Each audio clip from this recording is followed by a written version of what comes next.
की अध्यक्षता आपने किए थे, है ना, और आपने मेरे को आश्वासन दिए थे कि आपके प्योर ब्लॉक की रोड, दोनों नाली अच्छा हो। कि आज इस बीच में आप ना बोले तो बढ़िया रहेगा। नहीं, आपने हमको आश्वासन दिए थे 4 महीने के लिए, आपने आश्वासन दिए थे मेरे को पूरे काम कराऊंगा।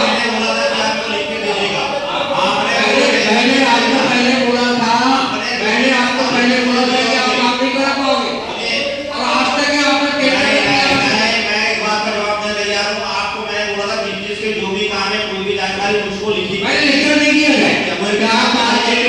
चलो आप बहुत लेटर अपना संभाल के लेटर दिला दो। ये बताओ मेरे को, चलिए बताइए, अभी उसमें बात करें, बताइए इसके बाद आप उनको अभी हो जाती है, तो इसके बाद तो आप उनको नहीं लगा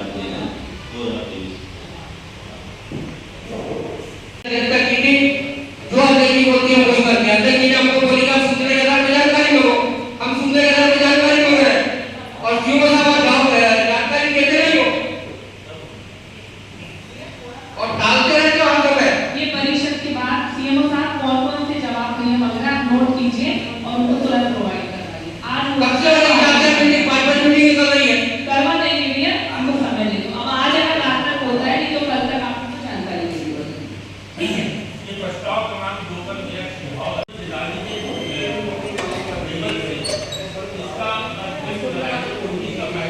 ये जब एनएच वाले अपना काम चालू करेंगे तो हम हमारे कंसल्टेंट और हमारे जो उपयंत्री हैं ये पूरे वर्क प्लान के साथ काम करेंगे कि उन्होंने जो अपनी दुकान की तरफ से डैम को बनाया है, पानी उल्टा रोड की तरफ इकट्ठा होता है, तो वो पूरा वर्क प्लान में है। जैसे अभी ये काम को सुमित उपयंत्री हमारा और ज्योति मैडम देख रही है, तो वो उसमें प्रॉपर लेवल लेके और एक से पैटर्न के गट्टू लगाए जाएंगे। ये नहीं कि लोगों ने अपनी पसंद के अलग अलग साइज के लगा लिए, वो उनके साथ बैठक लेके उनकी सहमति लेके हम वो पुराने लगे हुए गट्टुओं को निकलवा के और फिर वहाँ पे जितना भी एरिया बचता है गट्टू लगाने का, वो पूरा एक से पैटर्न पर पूरे वर्क प्लान के हिसाब से लगेगा, ताकि वो पानी जमा ना हो, डायरेक्ट ना मिल जाए।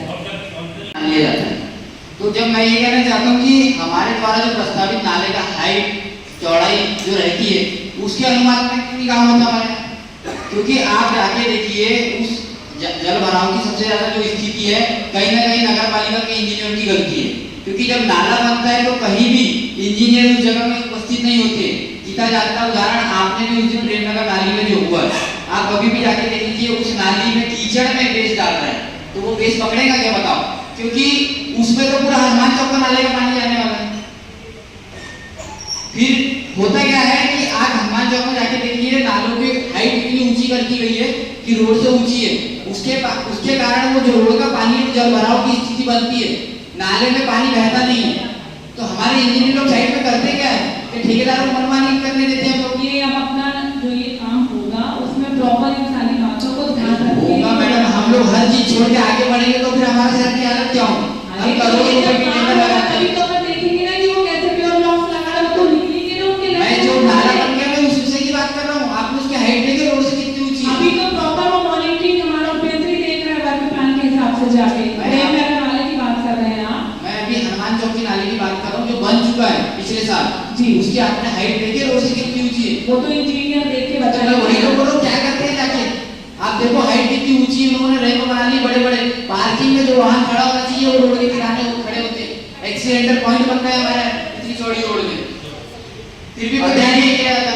अध्यक्ष जी मेरा ये कहना था, हनुमान हम जब भागीदारी इस पर डाल रहे फिर इस पर डाल दिया आपने कि जब भागीदारी से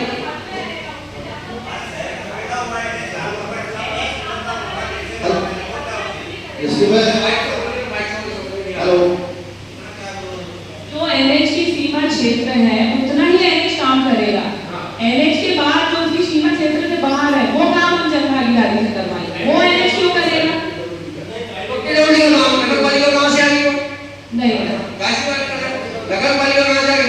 जब मेन रोड बनी थी, तुमको याद होगा सभी, जब मेन रोड बनी थी उस समय किलोमीटर की रोड थी, वो मेन रोड किलोमीटर की थी। जब भाव ने जब कोशिश की कि अपन इसको बनाएंगे टारगेट करेंगे, तब अपन ने ये बात कहा थे कि आधा विधायक आधा जन भागीदारी और प्योर ब्लॉक आजू बाजू के घर के लोग लगाएंगे, क्योंकि नगर पालिका उसमें पैसे नहीं लगा सकती थी। हाँ वो जो भी हुआ हो बाद में, परंतु ये तो कहना कि जन भागीदारी और विधायक मंडल में मिला हुआ था उसमें, नगर पालिका कहीं नहीं आई थी वहाँ। हम नगर पालिका को पैसे डाले उसमें। ये आपको जानकारी में देते हैं। NH की जो क्राइटेरिया है लगभग 10 मीटर की रोड है, उसके बाद कुछ एरिया बचेगा, उस एरिया में मतलब मेरा ब्लॉक लगाया जाएगा और उसके बाद थोड़ा बहुत जो बचे तो मुझे लगता नहीं है लगभग 1 फीट बचेगा, तो मुझे आधा मीटर लगभग 2 फीट होगा, 2 फीट के आसपास होगा, तो उसमें जन भागीदारी से मतलब लोगों से बात करके लोगों से हमने वहाँ बात भी की, तो लोग तैयार हैं कि अगर ऐसा होता है तो उसके लिए तैयार है। तो जन भागीदारी के तहत नगर पालिका उसमें कोई खर्च नहीं करेगी, जन भागीदारी लगभग 2 फीट का, और कोई चाहेगा कि हमारी दुकान के सामने या घर के सामने अच्छा चबूतरा बन जाए, अच्छा साफ सफाई रहे, तो उन लोग सहयोग करने के लिए तैयार है। ये बातें हमारी उनसे हो चुकी है, इसीलिए ये प्रस्ताव आया। भैया ये और बाकी वार्ड नहीं दिखते हैं। ये कितने महीने हो गए इसको भूमि पूजन के लिए, पत्थर लगा दिए, एस्टीमेट बना सब हो गया, लेकिन इसका निर्माण कार्य कब चालू होगा? आप बात आड़े तो नहीं दरसिया से आप बताइए। ये देखिए ये सजावट, ये पत्थर सारी सार्वजनिक रूप से पत्थर लगाया गया और निर्माण कार्य क्यों नहीं हो रहा है? क्या मजाक बना के रखे आप लोग ने हमारे वार्ड को? और आप इसका पूरा जवाब देना, आपको भी कोर्ट के चक्कर काटना पड़ेगा, समझ रहे हैं आप? 4 महीने आपकी ड्यूटी को है, आप मुझे इसका पूरा वो दीजिए, एस्टीमेट जो हुआ बनाए वो दीजिए मुझे, और मेरे वार्ड में कब तक काम चालू नहीं होगा वो मुझे बताइए। कौन है इसका संबंधित इंजीनियर? अध्यक्ष जी आपने भूमि पूजन में कहा था मैं आपको जवाब दिलवा रही हूँ, बोल ये आप थोड़ा उंगली नीचे रख के बात कीजिए, परिषद है उसकी अपनी गरिमा है, बस गरिमा का ध्यान रखते हुए बात कीजिए। कौन है आप उसको यहाँ पे मैडम 12-14 वाले काम का लीजिए, बताइए क्या पत्थर लगा के फोटो खिंचवाने का काम इशू करती क्या है? है? एक तरफ आप पूरा भूमि पूजन करते हैं और उसमें बोलते हैं कि 10 मीटर बनेगी और 12 मीटर बनेगी। वो काम प्रस्तावित था किराए निधि से, उस पे संविधाकार तो भूमि पूजन कैसे करती है आपके? भूमि पूजन क्यों करती है? उसमें व्यक्त करने के लिए एक मिनट जोड़ी जी इंजीनियर, इसमें हमारे आदरणीय सांसद भारती बादली जी आई थी, गौरी शंकर बिसेन जी, रेखा बिसेन, मौसम दीदी है हमारी, रामकिशोर नानू कावे और तात्कालिक विधायक अनुभव बंजारे जी, ठीक है, नगर पालिका के सभी जिम्मेदार। उसके बाद में भी अगर ये और हम पूरे पार्षद थे, कम से कम वहाँ 20 से 22 पार्षद आए थे, तो ये नहीं बनेगा तो इसका तो क्वेश्चन पूछा जाएगा ना। और अब आप कितनी भी अपनी बातें बोल ले, पर आप ऐसा नहीं कर सकते ना कि आज आप हमारे इतने सारे सम्मानियों को बुलाने के बाद उसका वर्क ऑर्डर बना दें, वहाँ की जनता, वहाँ के पार्षदों को ये बोले कि ये पत्थर हम तोड़ देंगे। और ऐसा नहीं है कि आवेदन निवेदन पहली बार किया गया, आप हमारे सम्मानीय जनों का अपमान कर रहे हैं। यहाँ बैठे हुए सांसद और विधायक प्रतिनिधि को भी मैं ये दिखाना चाहती हूँ पत्थर की फोटो। मैं ये बोलना चाहता हूँ कि हम किसी का पूजन तभी करें जब हम तुरंत उसका ये मैं समझ जानकारी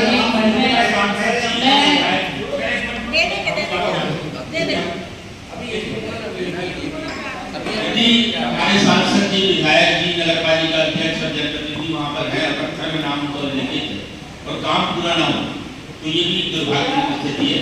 इसका आपको तुरंत यहाँ समाधान करना चाहिए और उस काम को तुरंत जब हम उनको बुलाते हैं, सम्मान्य लोग हमारे जनप्रतिनिधियों को, हमारे विधायक जी, हमारे सांसद जी, हमारे मुख्यमंत्री, और काम नहीं हो रहा है, काम निरस्त कराया जा रहा है, तो वो उनका अपमान है एक तरह से, और उनका सम्मान बरकरार है। इसलिए उस काम को तत्काल प्रभाव से प्रारंभ करना चाहिए और कोई भी ऐसे काम का भूमि पूजन तब तक नहीं करना चाहिए जब तक हम उसको प्रारंभ करने की स्थिति में।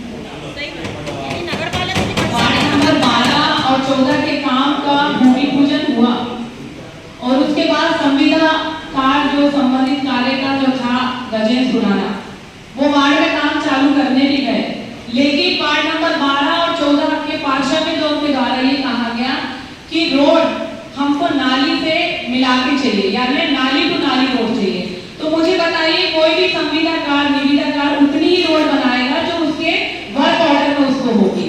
जितनी रोड उसको वर्क ऑर्डर में पास है वो तो उतनी रोड बनाएगा, वो अपनी मर्जी से आपको नाली तक चिपका के रोड कैसे बना के देगा, क्योंकि ये ऐसे वर्क है। फिर उसके द्वारा ये कहा गया, जब इन्होंने काम करवाने थे, इन्होंने मना कर दिया कि हम ये काम नहीं करवाते, उसका तो शायद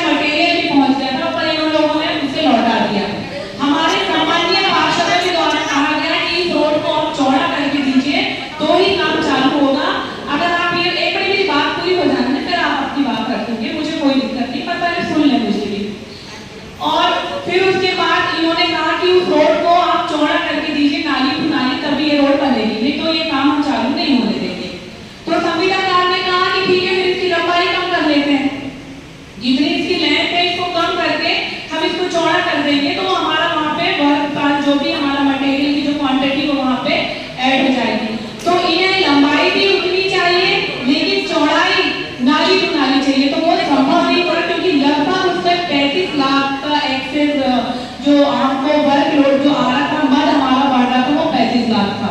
फिर जब इनसे चर्चा हुई तो इन्होंने कहा कि आप उसका अलग से टेंडर लगा दीजिए 35 लाख का, लेकिन ये काम चालू है तो चालू काम के बीच अगर हमने यहाँ काम चालू कर दिया और वहाँ पर टेंडर लगाएंगे तो 35 लाख का यानी महीने भर का वो टेंडर जाएगा। वर्क ऑर्डर स्वीकृति 2-2.5 महीने की प्रोसेस होती है।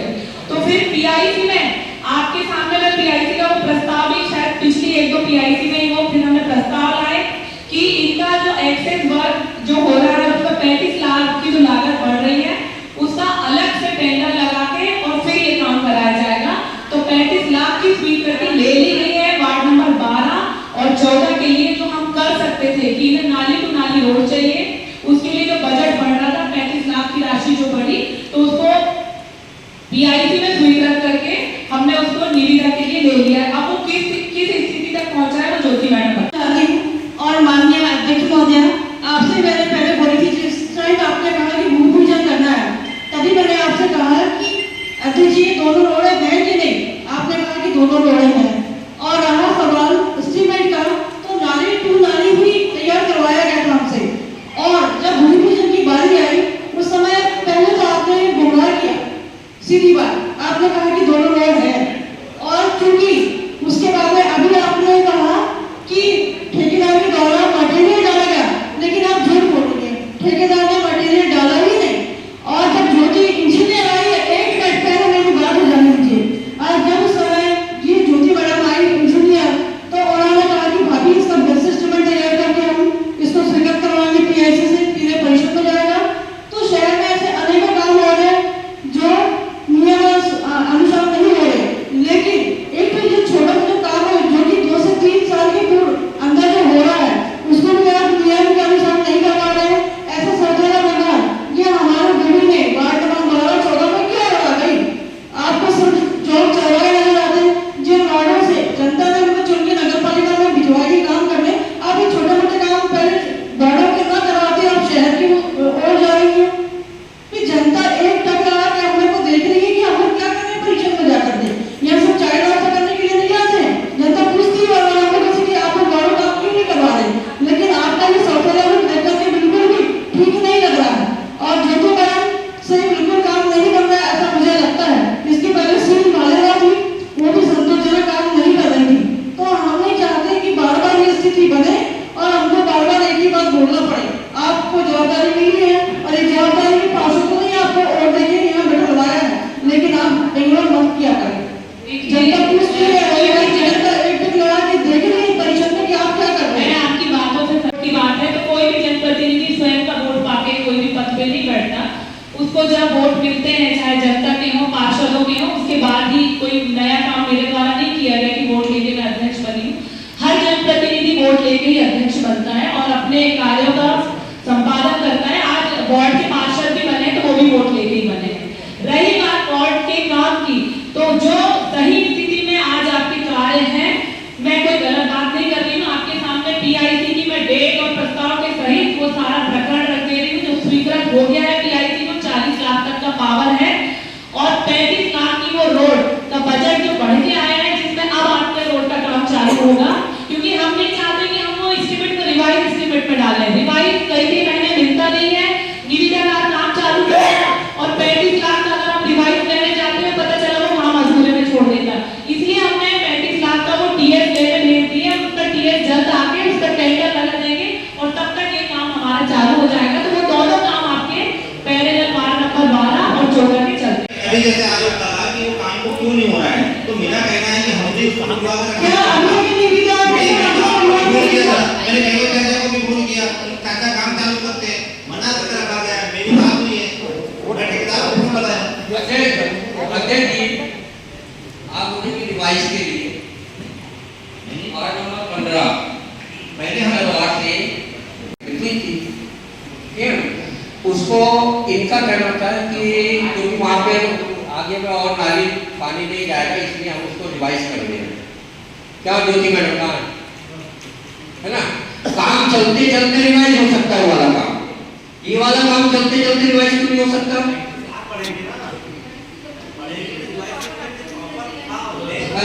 और आपने नाली को नाली बना दी, उसके बाद भी रिवाइज कर रहे हैं। नहीं, 16 के बाद सबको मालूम ही नहीं है कि उसके बाद में नाली बन रही है। भैया उसका वास्तविक से बात किया रात में सुन तो लो, फिर बाद में बोल देना मेरे को मालूम है, आप क्या स्पष्टीकरण देने वाले हो। देखो भैया, समीर भैया, वार्ड का प्रश्न है, जनता जानती है क्या कर रहे हो करके। जब आपसे पहले रात में वास्तविक को भगाया कार को, तो बोले हमारे अध्यक्ष जी ने बोल दिया दोनों रोड बंद तोड़ दो, बोले दोनों पुलिया तोड़ दो, और पुलिया बल्कि हमने आने के बाद में बनाए थे, दोनों रोडे बंद करा दिए और नाले की नाली बना दी। और जोड़े कैसे, ये देखो ये जोड़े थे। और मैंने जब पेपर में दिया तो उसको रातों रात गुजरात की स्ट्रीट के सामने जाके भी रोक लगा दिया उसको। ये तो ठेकेदारी करा रहे हो आप, और मेरे को बोलते हो कि आरोप लगा रहे हैं। ये देखो ये आरोप है, मैंने तो सुबह 5 बजे घूमने गया था, मैंने पहले फोटो खींच लिया, ये देख लीजिए, ये देखो नाले में नाली तोड़ी गई। ये इसके व्यापारी भैया आपका और होगा इसी चक्कर में पूरे व्यापारियों ने विधायक जी को बुलाए थे, और विधायक जी ने मेरे को बुलाए थे। जब मेरे को बोले थे भैया ये क्या, मैंने बोला मैंने फोटो दिखा चुका हूं उनको, मैंने विधायक जी को फोटो दिखा दी, देखो मैंने फोटो खींचा कि नाले में नाली जुड़ रही है। क्या आपने कैपेसिटी कम कर दी क्या हमारी चौकी समिति में पानी की? कहीं और गड़बड़ की है क्या, बताओ मेरे को पहले। मैं आपके नाली का पहले जवाब दे देता हूँ। हाँ बोलो। आपने तो हम अपने वार्ड से इतना कनेक्ट है इमोशनली कि सबसे पहले तो हमारे वार्डों के काम होता था, पर सौतेले व्यवहार के कारण हमारे वार्डों में नजर नहीं लगाई जा रही। अभी यहाँ पे सौंदर्यीकरण की बात हो रही थी, हनुमान चौक के पेवर ब्लॉक की बात हो रही थी।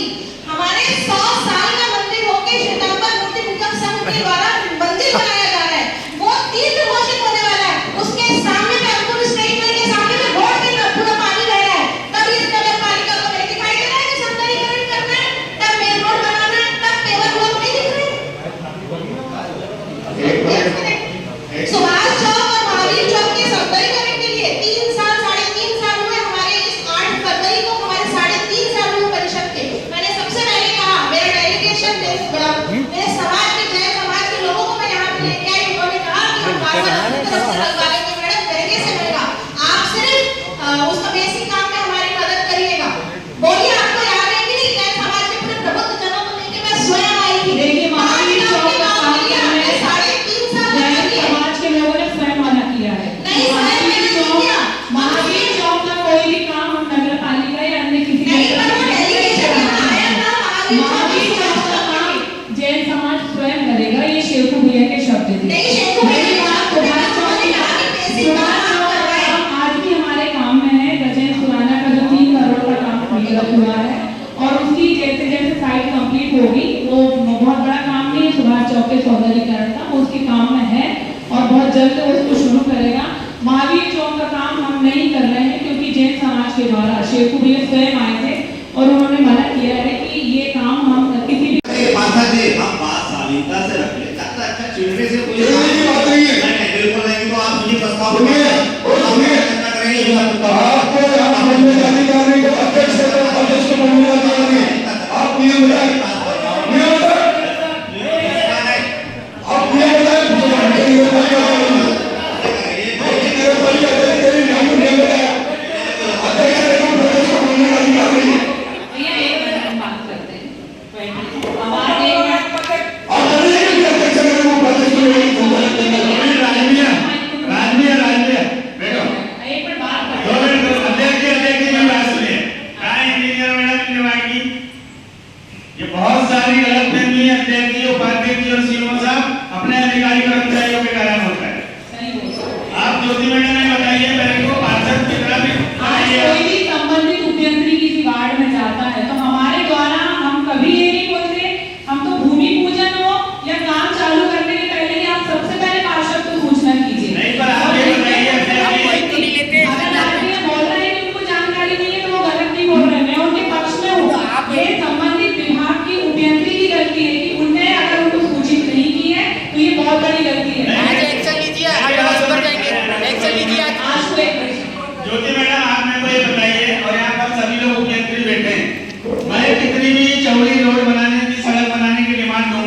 तो क्या आपका एस्टीमेट और आपका रेशो की गवाही देता है? जो तो नॉर्म आपकी ये गाइडलाइन है ना कि इतनी चौड़ी ही बनाई जा सकती है ये रेशो से, तो आप कैसे एक्सप्लेन कीजिए यहाँ पर। ये तो चौड़ाई को लेकर के विवाद हो रहा है।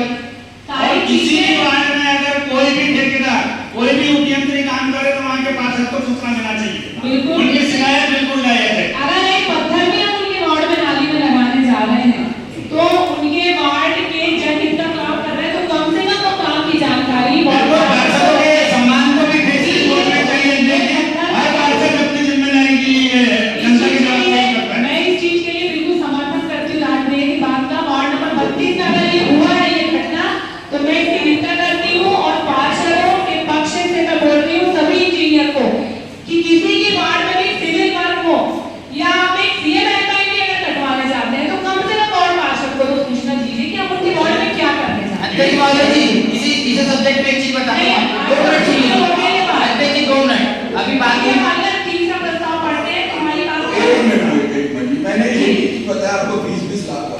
हाँ, इसके बाद सेकंड है मामा साहब ने गली राजेंद्र गौतम के मकान से सीधा कामड़े के मकान तक। तीसरी है निर्मल नगर में सवा मंथ में कमरों का निर्माण। चौथा है जैन बेकरी के पास गार्डन में प्योर ब्लॉक। पांचवा है डीपीएस स्कूल के बाजू वाली गली में नाली निर्माण। ये पांचों काम हो गए। पार्षद वार्ड नंबर 25 को मालूम नहीं कैसे होता। भूमि पूजन हो गया, कैसे पता चलता है? डीपीएस स्कूल के बाद गाड़ी का भूमि पूजन हो गया, नाली बन के तैयार करने लगी। जब मैं अपने राउंड पे जाता हूँ नॉर्मल तो मुझे पता चलता है कि आगे नाली बन गई। ये कैसे?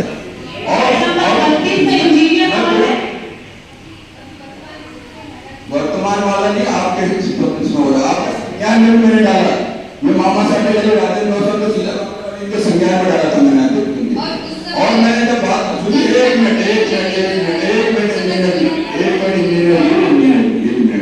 इंजीनियर है इनके सबको उनको बोलने दो, उनकी बात करने दो, उसके बाद आप अपनी बात। मैं भी इनके संज्ञान में डाला। ये भैया महिलाएं यहाँ जाती हैं महंगाई का सामान लेने, अनाज की दुकान जाती हैं, वहाँ से धक्के उनके खाने चलती हैं। वो व्यवस्था कौन देख रहा है?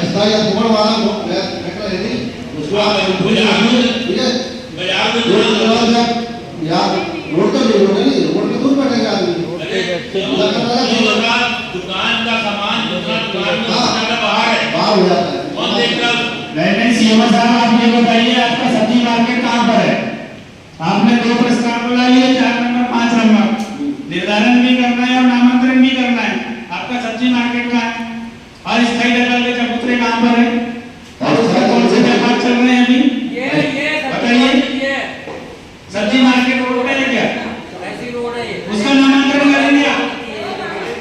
ये व्यापारियों का कब्जा कर बताइए ना, वहाँ का नामांतरण करेंगे? डॉक्टर खान से लेकर के डॉक्टर शुक्ला तक दुकानें लग रही है, उन चबूतरों का नामांतरण करेंगे क्या? उन चबूतरों का निर्धारण करेंगे क्या? या अस्थायी दखल के चबूतरे हैं, आप उसका नामांतरण नहीं करता हूँ। अस्थायी दखल का मतलब क्या होता है?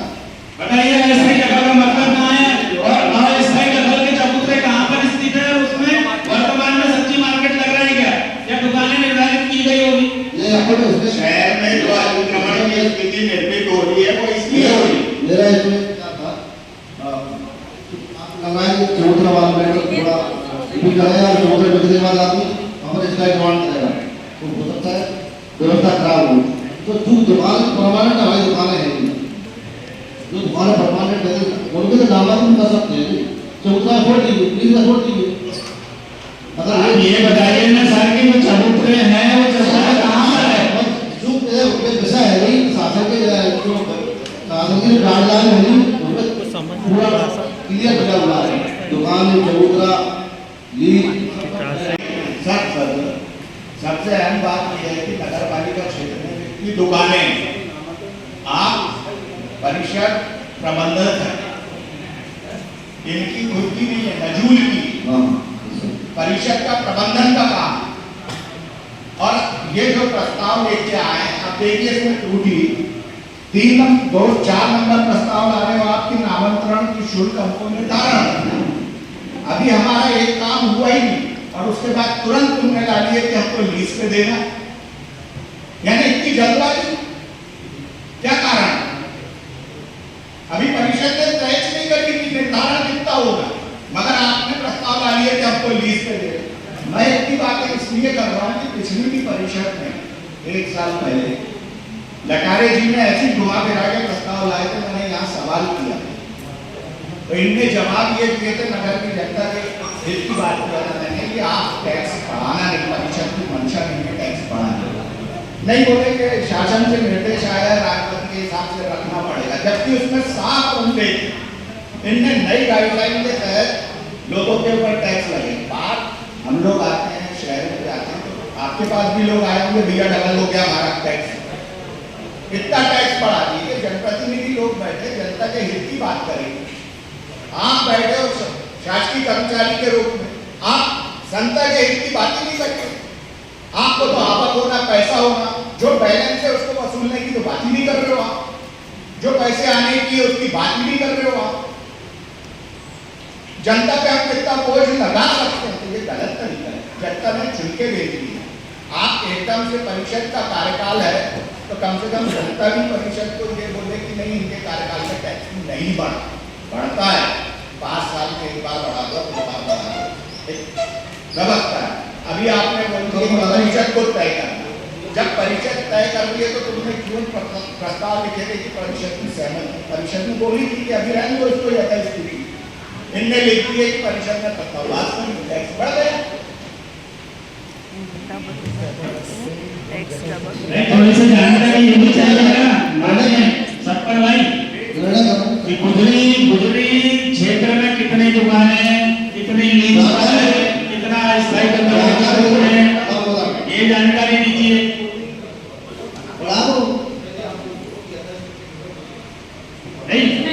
नहीं आप सही बोल रहे हैं, जो हमारे रहने ठेले वाले हैं, जो फुटकर विक्रेता है, उसकी जानकारी और जो हमारी बड़ी दुकान है किराना लगती है उनकी जानकारी, ऐसा पूरा एक विस्तार से दीजिए।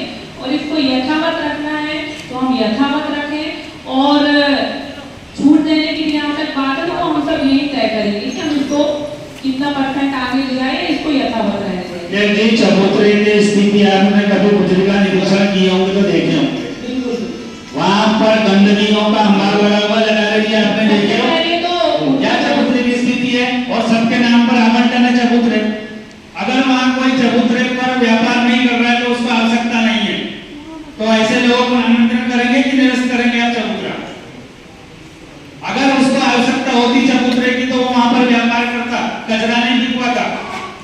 चबूतरा फेंकते हैं, एक चबूतरा बेच रहे दूसरे को, तीसरे को, जाके रोड पे मार्केट लगा रहे हैं, यातायात बाधित कर रहे हैं, उनकी व्यवस्था कैसे होगी? फिर अभी तीसरे के नाम से आप नामांतरण कर देंगे। मैं ये कह रहा था ऐसे कितने चबूतरे खाली पड़े हैं, और मूल आवंटी कौन था जिसको प्रथम बार व्यापार करने के लिए उसकी आर्थिक परिस्थिति को देखते हुए चबूतरा आवंटित किया गया था, और आज वो व्यापार नहीं कर रहा है वहां पर। या तो उसने 1 बार 2 बार तीसरे बार वो चबूतरा बिक चुका, वहां टीन सेल बन चुका, वहां पर कोई दूसरा व्यापार हो रहा है, चबूतरों को भी व्यापार चल रहा है अध्यक्ष जी। तो अपने को इन चीजों को भी संज्ञान में लाना पड़ेगा। कितने ऐसे आवंटी है जो अपने चबूतरों पर व्यापार नहीं कर रहे हैं, या ऐसे कितने आवंटी है जिनको हमने चबूतरे के नाम पर अस्थायी दखल के नाम पर आवंटन किए थे, पर अभी वर्तमान में वहां दुकानें है कि नहीं है? ये आपकी शर्तों का उल्लंघन है कि नहीं है? और यदि उल्लंघन है तो उनको अपने को क्या करना चाहिए? कमेटी बना लो। हाँ बिल्कुल कमेटी बनवाइए, इसकी तो कोई परत खोलना चाहिए। एक बार कमेटी क्योंकि एक व्यापारी के पास में 10 दुकान बना लिया, और वो जो फुटकर व्यापारी फिर रोड पे जा रहा है, गुजरी से लगाओगे तो तीसरे चौक में जा रहा है। और आपके लिए फिर एक समस्या हो रही है, आप अतिक्रमण के नाम पर डंडा चला रहे हैं। तो आगे इसकी स्थिति को कमेटी बनवाइए, जैसा माननीय लोग बोले कमेटी का गठन कर दीजिए। लटारे जी अचल संपत्ति नामांतरण, इसका जो 1 है, 1 में क्या लिखा है? देखो आपने 5 नंबर प्रस्ताव लाया वो 20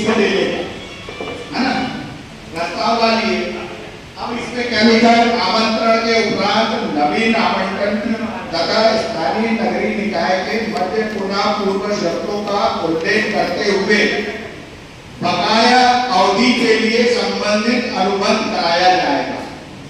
और आप नई लीज में देने की बात कर रहे हैं, जिनको लीज में दी गई है अगर वो क्रय विक्रय कर रहा है तो उसकी बकाया जो समय अवधि है उसका अनुबंध कर सकते हैं। ये कानूनी तौर पर यहाँ राजपत्र में लिखा हुआ है। प्रस्ताव आप क्या लाते हैं?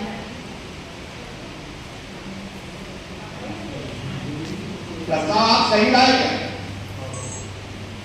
आपको वस्तु स्थिति स्पष्ट करना है कि दुकान किसको आवंटित है, उस दुकान में बैठा आपने उसका मूल्यांकन जाके अवलोकन किया, आपने रिपोर्ट बनाया, है आपके पास रिपोर्ट है क्या? रिपोर्ट बताइए ना। आप कोई भी काम कर रहे हो तो उसकी जड़ में जाऊंगी, आप थोड़ी कर रहे हो, आपको तो सिग्नेचर करना है, उसके आगे की कार्रवाई आप भी जानते हो क्या होना है। वो सामने वाला आएगा, आप साइन करोगे, उसके बाद वो जो कुछ है वो आप जानते हो। हमें ये फैसला कौन ले रहा है? ये कानूनी तौर पे जो चीजें आप उलझाने वाला काम मत करो ना। जो चीज सीधी सीधी आप पूरी दुकानों की रिपोर्ट बनाओ आप पहले कि वर्तमान में उसकी स्थिति क्या है। जब हमको लिखा है कि उसका मूल स्वरूप में है या उसका स्वरूप चेंज हो गया, ये सारी चीजें उसकी फाइल में लिखो और उसके बाद परिषद में आप प्रस्ताव लेके आओ। क्या दिक्कत है? आप काम करना नहीं चाहे परिषद में डाल दे रहे हो, आप करो, परिषद कर ले, निर्णय ले ले और फिर कोई एक कदम आगे बढ़े तो कौन रुक ले? आप तो बोल दोगे परिषद में प्रस्ताव पास, समिति बनाओ। सर इतनी बात हुई, मैं एक बात और कर लेते हैं, उसका चबूतरे का और लाइटिंग का मेरे ख्याल से दूसरे तीसरे महीने में लगवाया। क्यों ज्योति मैडम?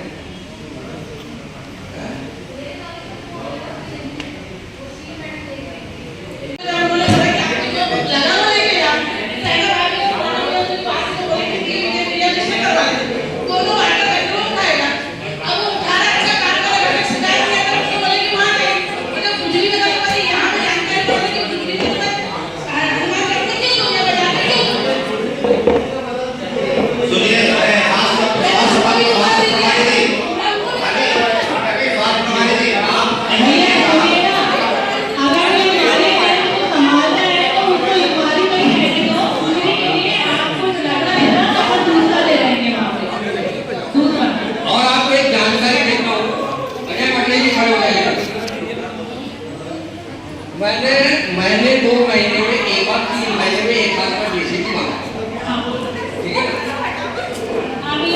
मैं 2 महीने 3 महीने हमारे जेसीबी का काम बहुत कम पड़ता है, ठीक है। अब एक साथी का कार्यक्रम आ गया, सामने ग्राउंड था, मैंने इनको बोला भैया जेसीबी दूंगा। किसी ने कभी बोला नहीं, क्योंकि आजकल घरों में शादी होती नहीं, प्लान में होती, तो उनकी कंडीशन नहीं थी कि भाई वो अपना लाल में शादी कर सके, उन्होंने सामने का ग्राउंड कर दिया। इनने मेरे को 3-4 दिन पहले, मैंने इनको पहले 15 दिन पहले बताया, कि 7 दिन पहले बताया कि भैया अपने को जेसीबी की जरूरत पड़ेगी, आप उनको जेसीबी उपलब्ध करा दें। इन्हें आखिरी दिन तक मेरे को जेसीबी उपलब्ध नहीं करा, फिर मेरे को 3 घंटे के लिए जेसीबी किराए दिलाना पड़ा और उनका वो कराना पड़ा। तो आपकी स्थिति ये है कि आपके कर्मचारियों को ये होती रहती कि हमारी जेसीबी खराब है, हम नहीं देंगे, ये करेंगे, एक मौके पर बताते भैया जेसीबी खराब हो गई, बचा कर व्यवस्था तो बनाना पड़ता है। कोई ऐसा तो मेरी जानकारी में तो नहीं हुआ है, आपकी कहीं गई होगी उस समय, पर उनको जो सही स्थिति थी, अगर दोनों दिन एक तो चालू रहती है, एक खराब नहीं हुई, और अगर उन्हें 7 दिन पहले तो बता के रखते थे तो आप 15 दिन पहले बनाया था, फिर 7 दिन पहले उनने मेरे को खुद के पहले, और आप आखिरी दिन का इंतजार क्यों कर रहे थे? आखिरी दिन सफाई कराते, जब वो 7 दिन पहले से कराने तैयार थे तो हम ये वेट क्यों कर रहे थे कि जेसीबी खराब हो तभी हम उनको बोले कि जेसीबी खराब हो? ये गलत है भैया। मार्शल अपने घर के लिए नहीं बुलाता, वार्ड के लिए बुलाता है, तो हमारी जिम्मेदारी बनती है जेसीबी। गलत है पटेल जी, थोड़ा सा ध्यान रखना।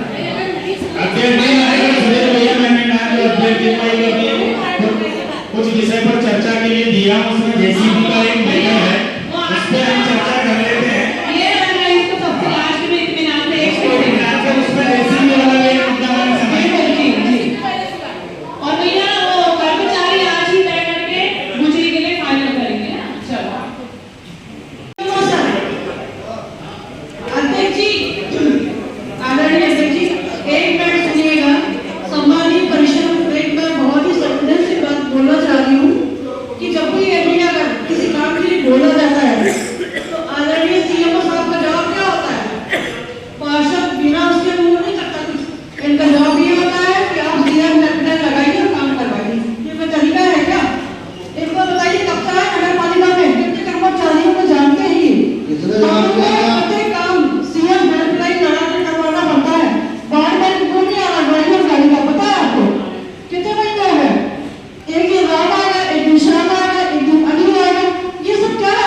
अध्यक्ष जी, मैं ये बोलना चाह रहा हूँ, पटने जी को ना स्वास्थ्य विभाग से वो मुक्त कर दीजिए, वो संभाल नहीं पा रहे। क्या होता है कि छोटी छोटी चीजों में लड़ना, अब आपको छोटी छोटी चीजें बताएं, क्या है वो संभाल नहीं पा रहे था, इसलिए थोड़ा सा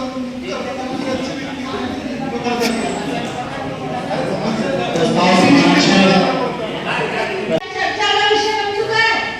अगर पार्षद सब्जी बाजार चला जाए, चाहे वो पूरी का हो, भटेरा का हो, गायपुरी का हो, चाहे कहीं का भी हो, करना के मुझसे भी बता रहे हैं सब्जी बाजार वाले कि ज्यादा ले रहे हैं उनसे पैसे, और आप कह रहे हो कि लिखित में ही नहीं लिया। एक महीने से आप जाते हो बाजार, एक महीने से आप जाते हो बाजार। एक 10 तारीख से मैंने सवाल 10 तारीख से मैंने निश्चित किया है, कुछ 10 तारीख से जनवरी के महीने में कुछ शिकायत नहीं आई। आप फिर शब्दों में फंसा रहे हैं कि जनवरी माह में शिकायत की है, शिकायत होगी, दिसंबर में शिकायत होती है। कोई शिकायत नहीं है।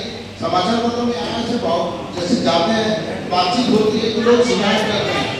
आरआई साहब शिकायत करना नगर पालिका आए थे, एक बार नहीं 2-3 बार आए, उसके बाद वो यहाँ पर कोई निराकरण नहीं हुआ तो कलेक्टर कार्यालय भी गए थे, माननीय विधायक कार्यालय भी गए थे, माननीय अध्यक्ष जी के पास भी आए होंगे, और यहाँ मेरे पास नहीं, ऐसे कई बहुत सारे पार्षद जी, सभापति वगैरह उनके पास शिकायत की है।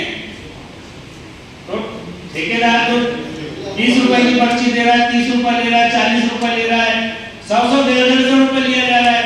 गन्ने के व्यापारी बेचारे 30 त्योहारों पर आते हैं, उन लोगों से 200-300 रुपए की वसूली की जाती है।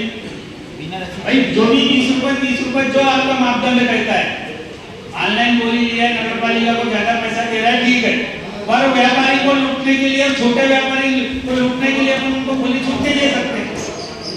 तो इस बात का विशेष ध्यान रहे, प्रस्ताव में जो भी पास हो या नगर पालिका करे या ऑनलाइन कराए अपन, पर हमारे को अपने शहर के लोगों का भी ध्यान रखना चाहिए।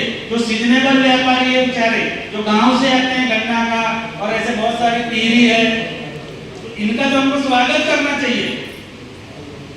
तो इनके हित में भी हमारे को सोचना है, हम इस चीज को ध्यान रखें। तो जवाबमंदों की शिकायत कोई प्राप्ति नहीं हो रही है, इसका मतलब आप बहुत गैर जिम्मेदार आ रहे साहब। भैया बहुत अच्छा सुझाव दिए और बहुत बढ़िया बात बोले। मेरा भी इससे मानना है कि अपन शहर में कोई बोर्ड लगा दें कि सब्जी वालों से वो इतना ले ले, उससे ज्यादा ना ले, दुकानों के हिसाब से देखो, बाहर से जनता आती छोटी छोटी टोकरियों में लेके आती है, उनसे भी अपन कम करके चाह रहा हूँ कि अपन बाजारों में, चौक पे छोटे छोटे बोर्ड लगा दें। अरे मैंने क्या बोला, मैंने अभी जवाब आपको बोला, सुने कि नहीं आपने पहले बताओ। मैंने अपनी बोर्ड लगाने की बात करें, आप कभी कारों में तो सवाल किए, आप तो ऐसे तो माइक पर बोलते नहीं हो। सुनो, हम अगर ये कर सकते हैं क्या कि छोटे छोटे बोर्ड लगा ले चौकों पे, बाजारों में, टोकरी वाले से 10 रुपए से ज्यादा ना ले, फलाने से इतना ना ले, तो ऐसा तो करना पड़ेगा। सही तो बात है, मेरे पास भी आइए, उसके पास भी आइए, तो समाधान करना है। नहीं, नगर पालिका से ही लगाना है, इसको आप लिखित में लीजिएगा, ये वाली बात अभी उसने जमा उनको टोटल आवंटन हुआ था 7,08,000 में, उनका भी 2 लाख रुपए बाकी है। और तीसरी दुकान हुई थी महेश ठाकुर पिता लक्ष्मी सिंह ठाकुर, इनका 1,33,000 रुपए बाकी है। और संदीप पिता नारायण सिंह चौरे, इनका 1,33,000 इनका भी बाकी है। और बद्री पिता संतोष मेमा, इनका 4,33,000 के लगभग बैलेंस है। नसीम खान पिता अब्दुल अजीज खान, इनका 2,33,000 के बैलेंस है। श्याम पिता मारुति लिंजे, इनका पूरा पैसा जमा हो चुका है। राधेश्याम पिता टीकाराम महिवाल, इनका 4,33,000 रुपये शेष है। राजेश पिता कृष्ण कुमार मेमा, इनका पैसा पूरा जमा हो चुका है। नहीं इनको भैया आप तो 16 दुकानदारों के नाम पढ़ दो, जिनके आपने 16 लोगों के यहाँ जिक्र किए, नाम का उल्लेख नहीं किए हो। अब वो 16 में इनका भी है, हाँ इनका भी नाम है। और आप जैसा बता रहे हो किसी का 2 लाख बाकी है, 2,33,000 बाकी है, 1,33,000 बाकी है, 7 लाख रुपए उनकी कास्ट थी, है ना, यानी किसी ने 5 लाख दे दिया, किसी ने 4 लाख दे दिया, किसी ने 6 लाख दे दिया। अब हम ये अपन दुकान का सर्च करेंगे तो क्या वो न्यायालय की शरण लेंगे या नहीं लेंगे? बाकी की राशि को राशि हो रही है, तो ऐसा अपने पास कुछ नियम असर कीजिए। नगर पालिका के हित में ये इसके पहले अध्यक्ष इस पर चर्चा हो चुकी है, आपने कार्रवाई नहीं की है, उसके बाद आपने राशि ली है, उस वक्त राशि करना बहुत आसान था। और आप एक और चीज का वहां पर वो कीजिए जांच, वहां की भी बहुत सारी दुकानों की खरीदी बिक्री हो गई है, आपके संज्ञान में भी होगी। नामांतरण के लिए वो भी मामले आपके आगे पीछे घूम रहे हैं कुछ लोग।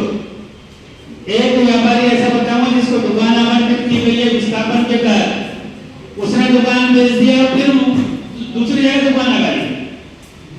ऐसे लोगों से बचिए, ये व्यापारी है, ये नगर पालिका की संपत्ति के 6 लाख रुपए 7 लाख रुपए में नगर पालिका की संपत्ति खरीदते हैं और 17 लाख 18 लाख रुपए में बेचते हैं। 14 लाख रुपए की बोली लग रही है वहां पर। और परिषद के हित में जो भी निर्णय हो सकता है आज राजसात कर लीजिए, हम परिषद के साथ।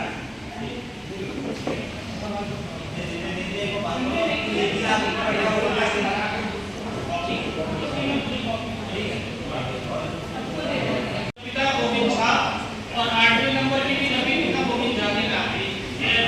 गजेंद्र भारद्वाज के नाम पे 11,21,825 रुपए शेष था।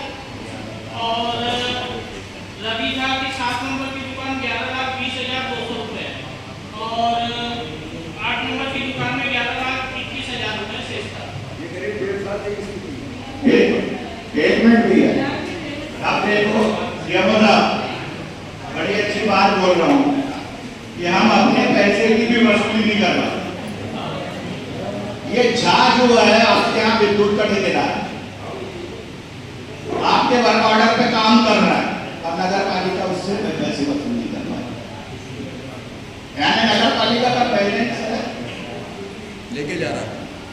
दूसरा जो है गजेंद्र, उसका भी वही है। अब इसमें एक अहम चीज ये है कि वहां कितनी जगह है पीछे खाली, कॉम्प्लेक्स में पीछे कितनी जगह खाली है? बेसमेंट में नहीं, पार्किंग की कितनी जगह खाली है? देखिए आपके संज्ञान में ला देता हूँ, वो पार्किंग का भी बड़ा अच्छा उपयोग हो रहा है। नगर पालिका को 1 रुपये नहीं मिल रहा है, मतलब वो पार्किंग की 2-3 हजार रुपये महीने का किराया कोई व्यक्ति वसूल कर रहा है। वहाँ जितनी गाड़ियाँ खड़ी हुई है ना, पैसे ले उससे महीने का किराया लिया जा रहा है, या वो व्यक्तिगत चार्ज, इसकी जांच कराइए और नहीं तो नगर पालिका की आवक बनाएंगे और जहाँ पार्किंग कर रहे हैं उनकी रसीद नगर पालिका की मंजूरी कटेगी। ज्यादा टैक्स देने वाले वार्डों में वार्ड नंबर 17 है। सबसे ज्यादा जनभागीदारी लेकर कहीं से पैसा आता है तो वार्ड नंबर 16, 17, 18 इनसे आता है। और ये सौतेला व्यवहार कब तक होगा? परिषद के खत्म होने तक। और मैं ये अच्छी तरह बोल देना चाहती हूँ कि ये मेरे साथ नहीं कर रहे हो, और ये जो एक अभी नींव रखी गई है ना सौतेला व्यवहार करने की, ये अच्छी बात नहीं है।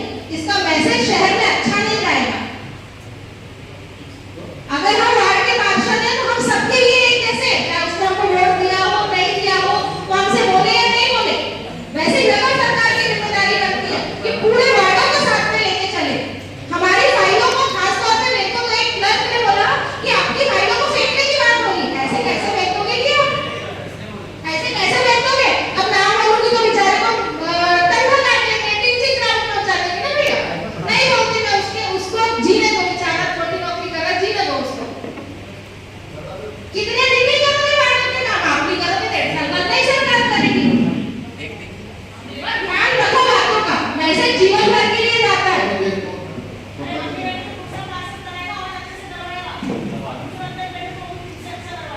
उन्हीं वार्डों के लिए खुश होगी सरकार में काम होगा तो, और आपकी भी बदनामी होगी जो वार्डों को रोक रहा है, जो फाइलों को फेंक रहा है।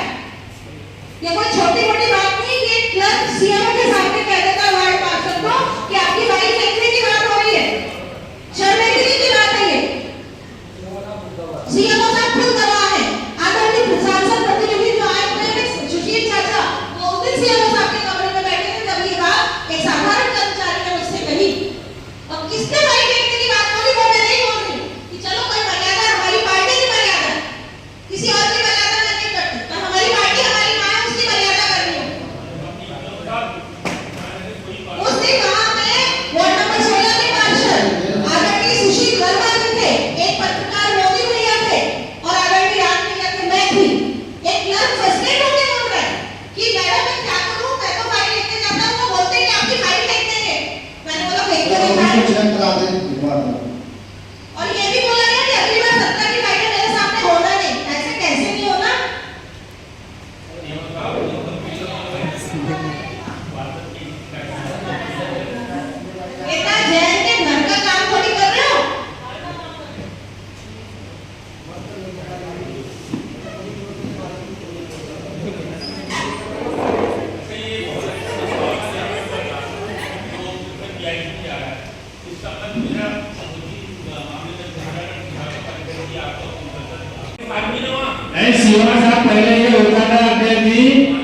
करीब कुछ महीने से बेघड़क मीटर लग रहे हैं, नगर पालिका से एनओसी लेना बंद कर दिए उन्हें।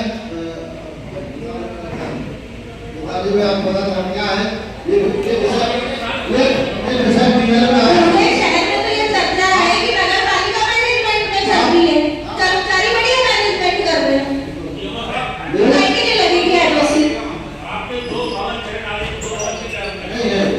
आपकी ये टीएल में विषय आया था साल मीटिंग में जनाब से हेल्प करने के बाद ही दिया जाएगा। क्योंकि ऑनलाइन सिस्टम हो गया है, ऑनलाइन आदमी आवेदन कर देता है, उसने टीए ने मना कर दिया, तो ये हमारे ऑनलाइन आवेदन हो जाता है, हमारे पास सीए में आवेदन दिए और सीधा कर सकते हैं। इसलिए क्या है वो इस बात में सहमत नहीं है।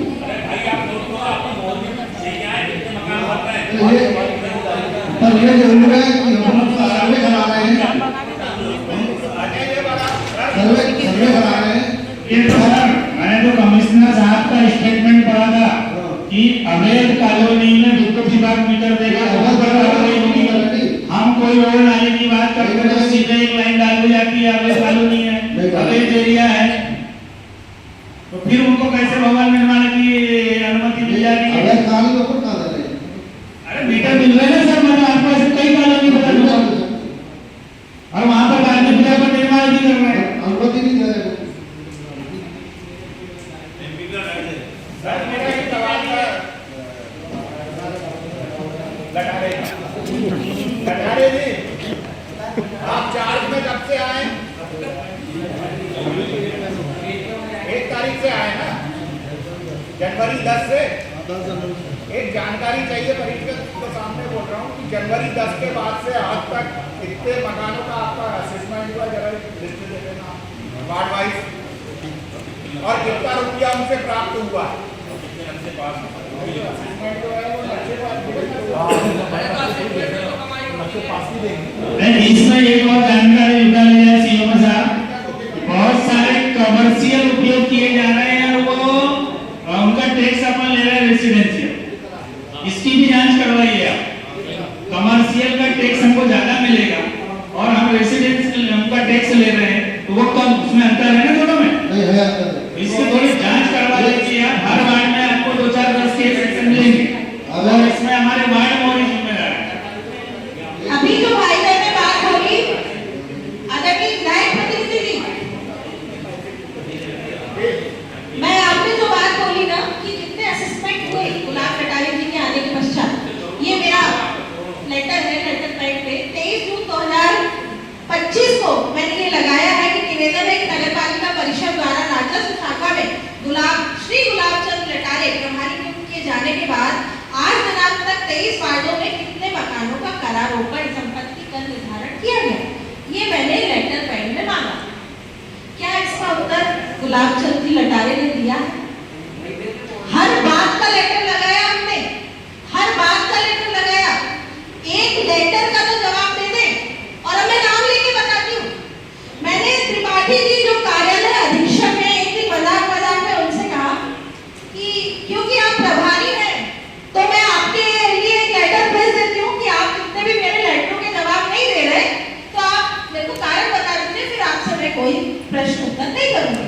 तो उन्होंने कहा, बड़े आप गंभीरता से लिखिएगा कि जब मैंने उतने सारे आपके लेटरों का जवाब नहीं दिया तो एक लेटर का और क्या जवाब देंगे? ये हमारी नगर सरकार की उपलब्धि है। बोले प्रभारी जी, आपने लटारे क्या नाम है आपका, त्रिपाठी जी, चाहे वो मजाक हो, पर आप किससे कर रहे हो मजाक? एक जनप्रतिनिधि से अपने कार्यालय में ऑन ड्यूटी, और वो भी महिला प्रतिनिधि। एक तो महिला प्रतिनिधि बोलते नहीं, और जो बोलते हैं उनको आप जैसे अधिकारी काम करने नहीं देते, सीखने नहीं देते, आगे बढ़ने नहीं देते, सुनते नहीं। और परिषद ने हर बात को बोल दिया ना, अभी लेटर मिलेगा। अभी मैंने मजाक किया कि जांच समिति बनेगी तो आरटीआई लगाओ कि लेटर पैड को मान लोगे? हमारे लेटर पैड को विधायक, सांसद और कलेक्टर मान सकते हैं, पर नगर पालिका के साधारण कर्मचारी नहीं मानते। ये उपलब्धि है हमारी, ये हमने हासिल किया है, ये दबाव है। अब इसके लिए भी कोई उत्तर नहीं होगा। कितनी जानकारी की चाहिए? काम दे दो इसका फोटो ले करा लो सीओ साहब थोड़े गंभीर टास्क से एक पार्षद को अपनी बैठा यहाँ पर सिर्फ जानकारी के लिए कौन सी गोपनीय जानकारी मांग रहे हो? कोई गोपनीय नहीं ऐसी कोई जानकारी फिर नहीं देने करके तो कोई बात बोलनी पड़ रही है। सभी नहीं हो और एक कोई जवाब हुआ कि इतने लेकर के आपको जवाब नहीं मिले तो एक और नहीं मिलेगा तो क्या हो जाएगा? गलत जवाब है एक चुने हुए जनप्रतिनिधि के लिए। संबंधित आप लोगों के जितने भी लेटर होते हैं संबंधित डिपार्टमेंट में सीधे जाते हैं और संबंधित डिपार्टमेंट से वो जवाब कलेक्ट होते हैं खुद जाते हैं। कई बार ऐसे होते हैं जवाब हमारे पास में नहीं आते, डायरेक्ट चले जाते हैं सीधे। नहीं, अगर कोई विभाग या कोई शाखा प्रभारी जवाब नहीं दे रहा है तो आप उन पर कार्रवाई भी तो कर सकते हैं। और यदि ऐसी कोई गोपनीय जानकारी जिससे नगर पालिका अनबन हो सकती है या नगर पालिका को कोई आंतरिक खतरा हो सकता है तो आप लिखित में दे दीजिए कि जानकारी नहीं दी जा सकती। पर इस टाइप का जवाब किसी भी जनप्रतिनिधि के लिए दुखदायी जवाब है। ये मैं उनके पक्ष में नहीं बोल रहा हूँ, ये मेरे साथ भी हो सकता है, कोई भी पार्षद के साथ हो सकता है। आप जानकारी दे दीजिए ना, मैं जानना ही नहीं करके। सीओ साहब बात ये वाली डिपार्टमेंट से हो गई 26 लेटर है मेरे 26 कल बजट मंत्री त्रिपाठी जी के पास आया था। मैंने बोला 26 लेटरों में ये जवाब दे कि विभाग से मुझे जानकारी प्राप्त नहीं हुई। बोला था कि नहीं बोला था? है फिर आपने क्यों नहीं दिया मेरे को लेटर का जवाब? आज अगर आप मेरे को आज लेटर का जवाब देते तो मैं उस विभाग वालों को पूछ लेता कि क्यों नहीं दे रहे हो क्या। और ये मालूम है आपको ये प्रकरण कब से लटका हुआ है सर? 23, 24 और 25 और ये 26 आ गया। आपकी जितनी भी लगी हुई लेटर 2024 से स्टार्टिंग है। हाँ दिसंबर या नवंबर या दिसंबर से मैंने कलेक्ट किया हूँ, जिसमें से आपके संयुक्त संचालक महोदय को भी पत्र प्रेषित है, कलेक्टर साहब को भी पत्र प्रेषित है और आयुक्त महोदय को भी प्रेषित है और सीओ सर को भी प्रेषित है। सीओ सर को प्रेषित है 10-12 पत्र। पूरे काफी दे चुका हूं आपको, एक पंच को मेरी पंच को दिखाओ जो अपने अधिकार को दे तो अधिकारियों तो पूरे ही है।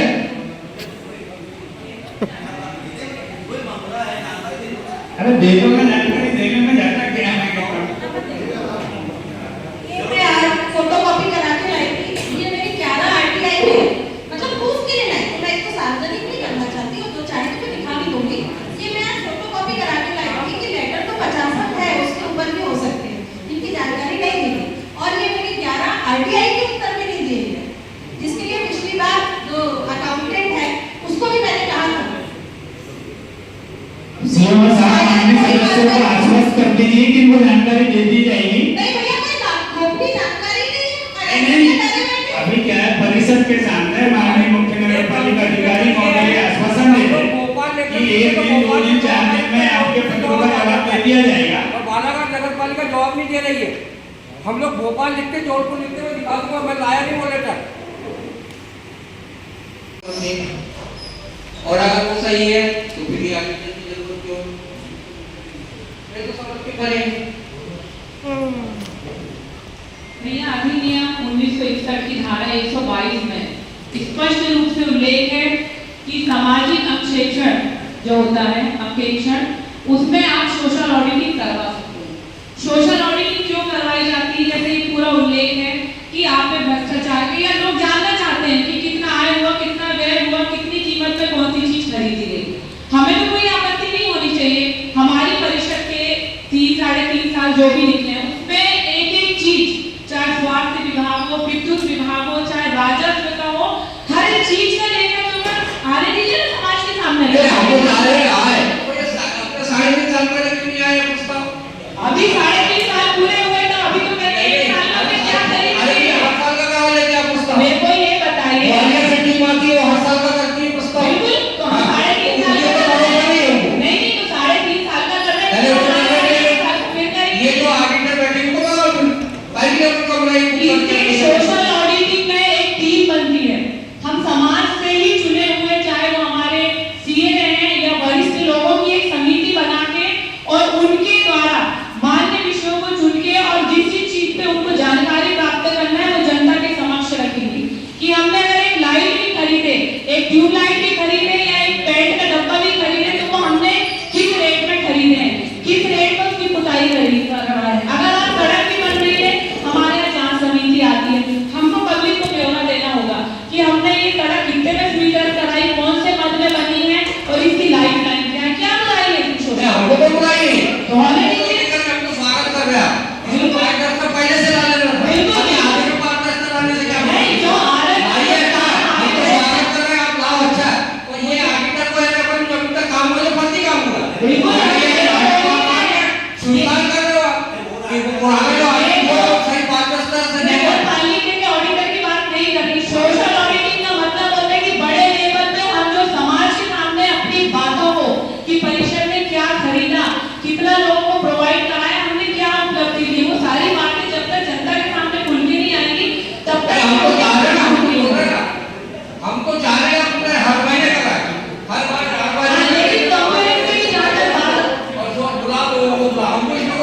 सोशल ऑडिट का प्रस्ताव आया है, क्या मुख्य नगर पालिका अधिकारी की परिषद की जो मंशा है, अच्छी बात है, सोशल ऑडिट होना चाहिए।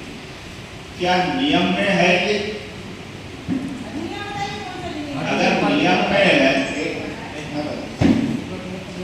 नगर पालिका अधिनियम की धारा 122 का काम में साफ उल्लेख है, सामाजिक अत्याचार इस अधिनियम के अंतर्गत किसी बात के होते हुए भी परिषद ऐसी रीति में सामाजिक अत्याचार करवाने का इंतजाम करेगी जैसा कि राज्य सरकार द्वारा निहित की जाए। तो राज्य सरकार को तय करेगी, उसी के बाद परिषद करेगी। जब तक राज्य सरकार तय नहीं करेगी, परिषद क्यों करेगी? दूसरी चीज ये जो प्रस्ताव है, प्रस्ताव में समय अवधि का उल्लेख करिए। प्रस्ताव तो आ गया कि अपने को करना है, मगर कब से करना है ये प्रस्ताव में लिखा गया है।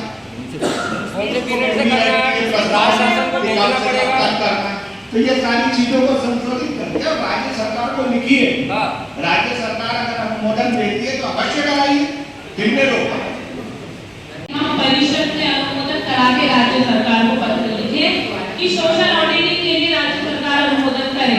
अब अगर इच्छा है कि 20 साल पुरानी कार्यकाल से यानी 2005 से सोशल ऑडिटिंग करवाएंगे, तो हम फिर अनुमोदन करके भेजते हैं राज्य सरकार को परिषद की तरफ से कि हम 20 साल करेंगे, अब तक का सोशल ऑडिटिंग चाहते हैं, ताकि जनता को पता चले कि 20 साल में नगर पालिका क्या कंपेरिजन में कितना है आज की परिषद और 20 साल से जो भी खरीदी बिक्री आय व्यय हर चीज का ब्यौरा एक खुली किताब की तरह पब्लिक के सामने होना चाहिए।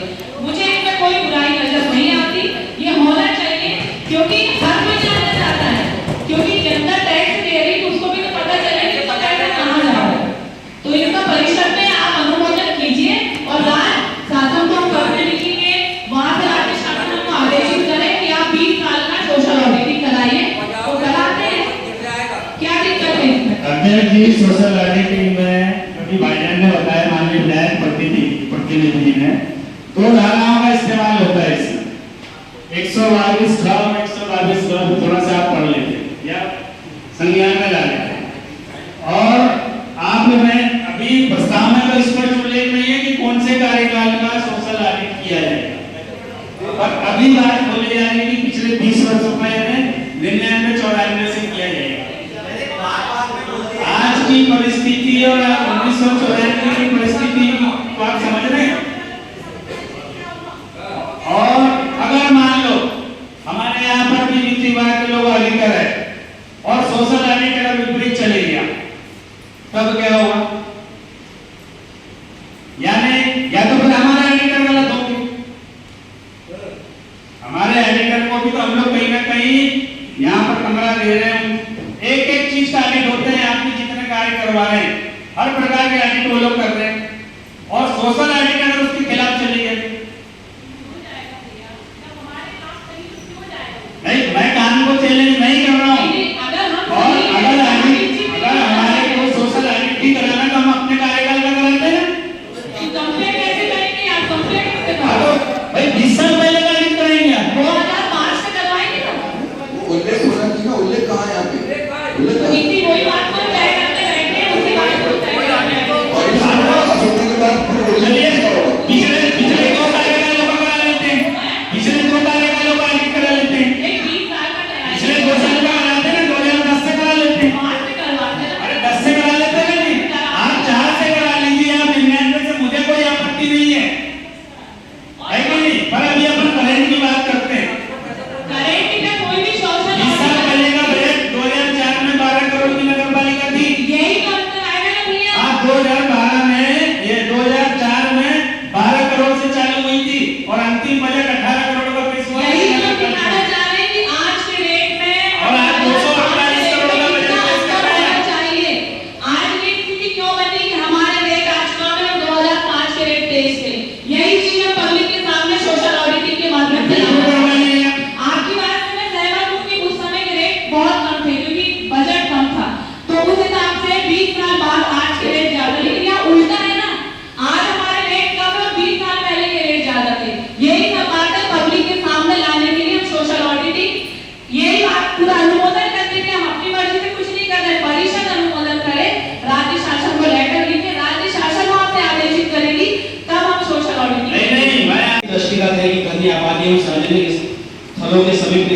स्मार्ट दुकानें सामाजिक वातावरण को प्रभावित करती हैं तथा महिलाओं, बच्चों एवं नागरिकों की सुरक्षा एवं नगर की सामाजिक सांस्कृतिक छवि पर प्रतिकूल प्रभाव डालती हैं। विशेष रूप से निम्नलिखित स्थानों पर स्थित शराब दुकानों को लेकर गंभीर आपत्तियां एवं समस्याएं हैं। वार्ड क्रमांक 24 इंदिरा नगर स्थित शराब पट्टी, वार्ड क्रमांक 2 भटरा चौकी स्थित शराब पट्टी, वार्ड क्रमांक 12 स्थित शराब पट्टी। अतः जन भावनाओं, सामाजिक मर्यादा एवं सार्वजनिक हित को दृष्टिगत रखते हुए यह आवश्यक प्रतिबंध होता है कि उपरोक्त सभी शराब दुकानों को सार्वजनिक एवं आवासीय क्षेत्रों से हटाकर नगर के बाहर उपयुक्त स्थान पर स्थानांतरित किए जाने की आवश्यक कार्रवाई की जाए। अतः प्रस्ताव के संबंध में राज्य शासन आबकारी विभाग को अनुशंसा प्रेषित करने तथा नियमानुसार प्रक्रिया प्रारंभ की जाती है।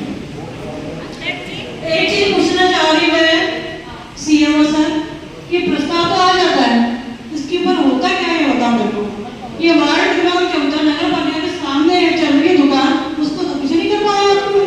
पिछले बार कलेक्टर साहब को लेटर लेके आए, भाभी का हमने क्या किए थे, एक साथ 10 दुकानों वाले प्रस्ताव लेके गए थे।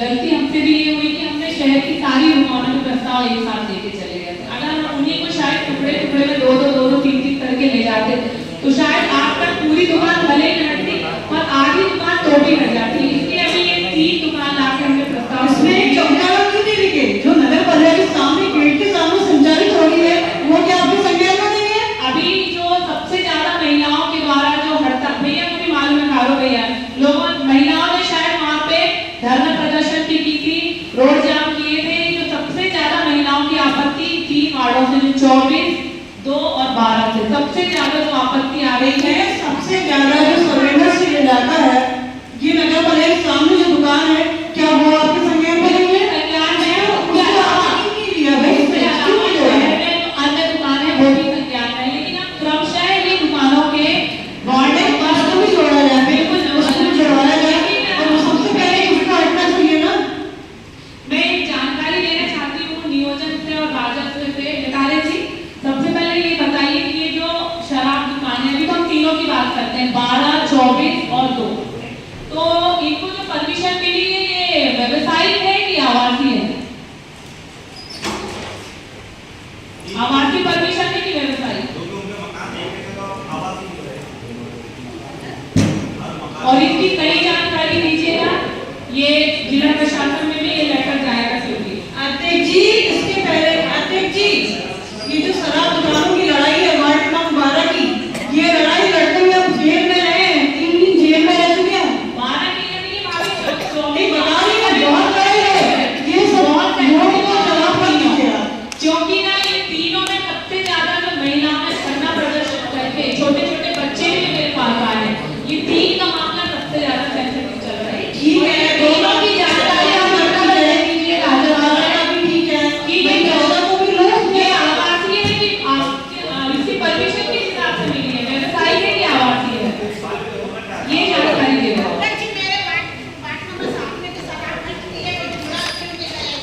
बिल्कुल बिल्कुल, ये अभी 3 का लेटर देने के बाद हम क्रमशः सारे वार्डों की जो शराब दुकानें हैं सबके लेटर देंगे, क्योंकि पिछले बार हमने बिल्कुल बिल्कुल हमारे संज्ञान में है, लेकिन एक साथ सारी दुकानों के जब हमने पिछले बार भी 10 नाम दे दिए थे तो कार्रवाई किसी पे नहीं हुई। तो अभी कम से कम 3 दुकानों से शुरुआत करके और शहर के दूसरे स्थानों को भी चिन्हित करेंगे। प्रस्ताव क्रमांक 16 की जाए। और ये गुजरी चौक जो बोला जा रहा है बार बार, इसको झूलालाल मार्केट क्यों नहीं लिखा गया?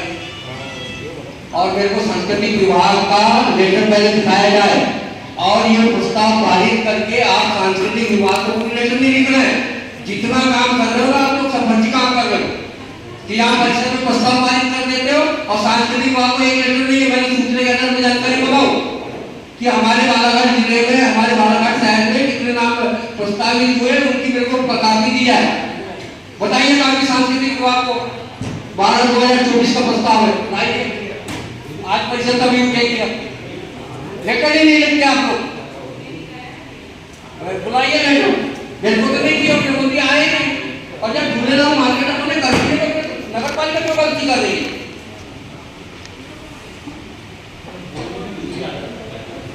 चलो माननीय फिर मैं गुजरी चला दूंगा कोर्ट पूरे, देख लेना समीर भैया।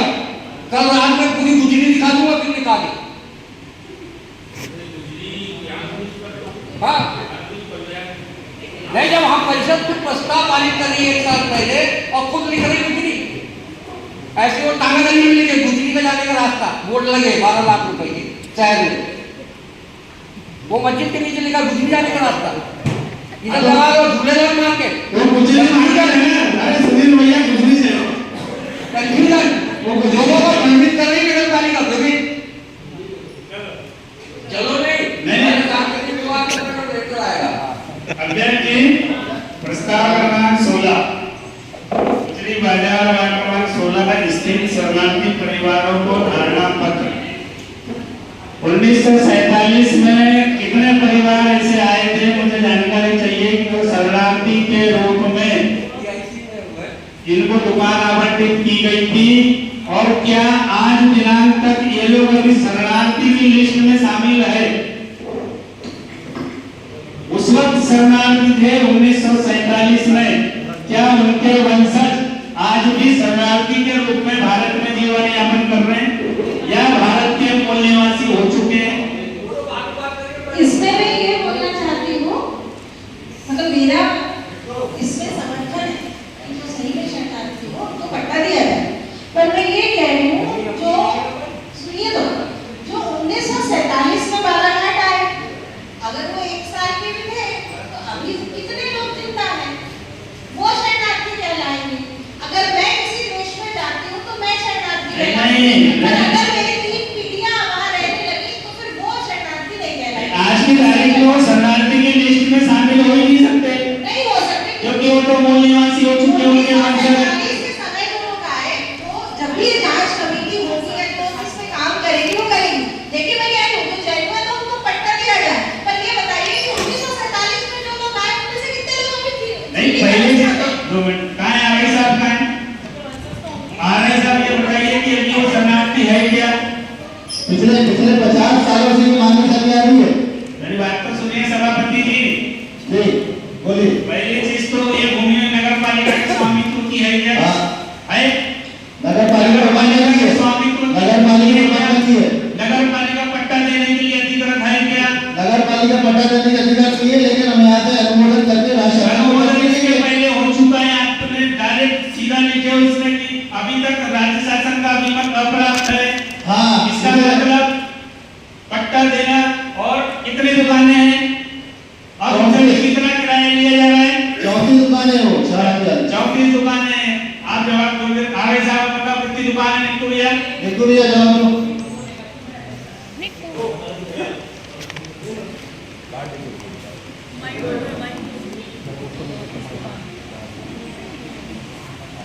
वहाँ पर 34 दुकानें हैं, आज भी शरणार्थी के रूप में दर्ज है वो। उनके मालिक अभी भी शरणार्थी है, अभी भी शरणार्थी है क्या वो, कि मूल निवासी हो चुके हैं? हो गए ना? उनका किराया कितना ले रहे हो आप?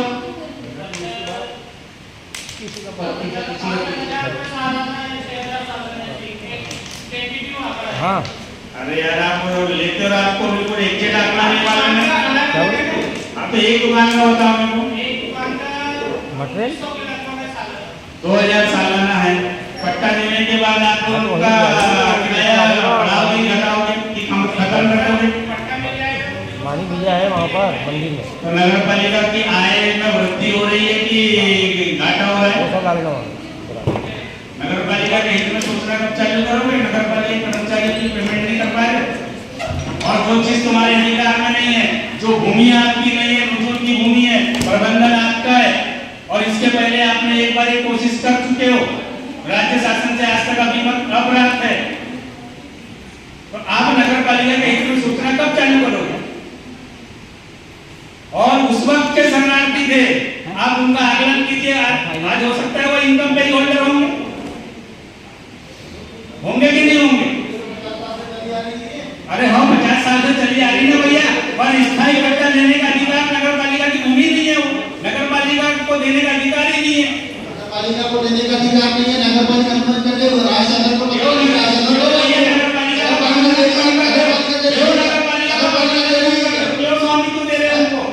नगर पालिका की आय से क्यों खिलवाड़ कर रहे हो आप? नगर पालिका दे रही है, उसको राज्य शासन ही देगा।